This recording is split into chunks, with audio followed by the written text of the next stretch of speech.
یہاں کراچی میں ایک مسجد میں نکاح کے لیے جانا پڑا، نکاح پڑھانا تھا. نکاح والے وہاں ایک جامع مسجد کے قریب میں تھے.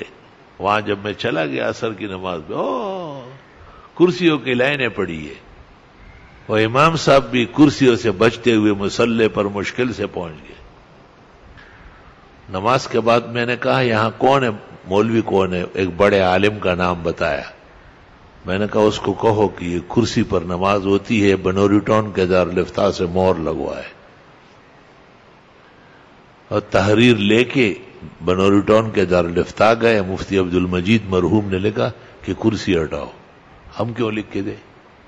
صحیح تو کہا ہے. یعنی یہ فرق نہیں کیا گیا تھا کہ کرسی کس کے لیے اجازت ہے. بس جو تھوڑا سا موٹا ہو گیا اور تھوڑا سا چولہا اس کا نکل آیا ہے، ہاں لوگوں نے کناٹی کاغذ ہوئی دی، بس کرسی تو روکی جی مگر ٹانگو بچیا تارا پارا کرسی دا. بعض ملکوں سے خبر آئی ہے کہ وہاں عام طریقے سے صحت کے ساتھ نماز پڑھنے والے تقریباً ختم ہو گئے.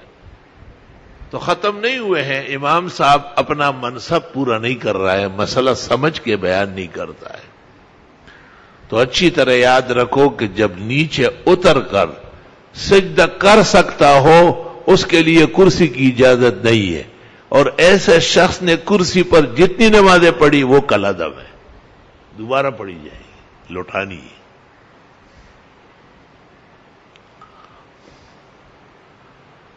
اور جب نیچے فرش پر اتر کر کے بھی سجدے پر قادر نہیں ہے تو اس کے لیے شرعاً کرسی کی نماز معتبر ہے.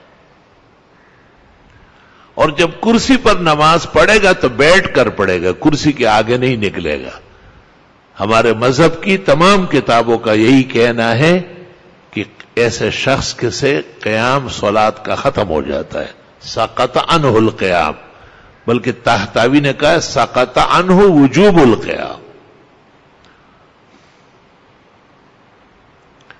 پھر اس سے زیادہ صف کا تسویہ ضروری ہے، اس لیے کرسیوں کے آگے کھڑے ہونا نہایت نامناسب، سنت اور فقہ سے بے خبری.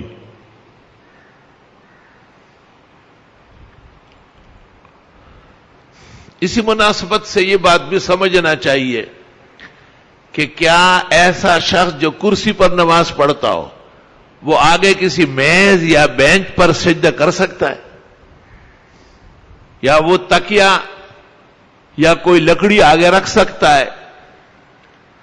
17 معتبر کتابوں میں یہ حدیث آئی ہے کہ آپ نے فرمایا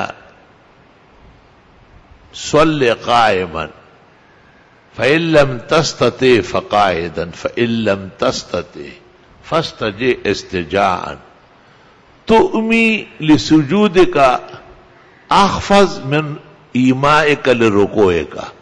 رکوع اور سجدہ دونوں اشارے سے ہوں گے، لیکن سجدے والا اشارہ رکوع سے زیادہ ہو. معتبرات حنفیہ میں ہے کہ اگر رکوع اور سجدے کا اشارہ ایک جیسے رہا تو نماز نہیں ہوئی. فرق کرنا ضروری ہے.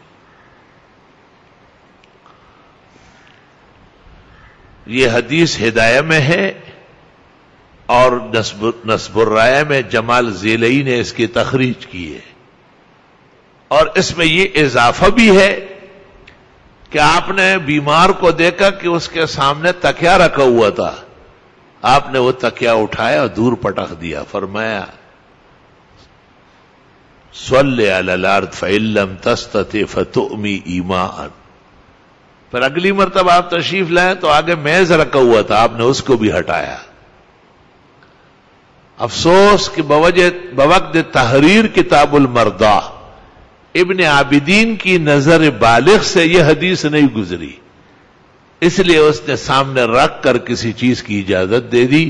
یہ مذہب حنفی کے سراسر منافی ہے. اور ایسا معذور نہ سامنے تکیہ رکھے گا اور نہ وہ کوئی لکڑی اور میز رکھے گا، صرف اشارہ. یہ رکوع کا اشارہ ہے، یہ سجدے کا اشارہ، بات ختم ہے. مزید تفصیل ماہنامہ الاحسن میں آئی ہے، بلکہ الاحسن کے کارپردازوں کو چاہیے کہ مزید تفصیل شائع کریں. ہر 4-6 مہینے بعد مسئلہ صلاۃ مریض، کرسی پر نماز پڑھنے کا مسئلہ اور اس کے تمام فقہی جزیات نقل کریں.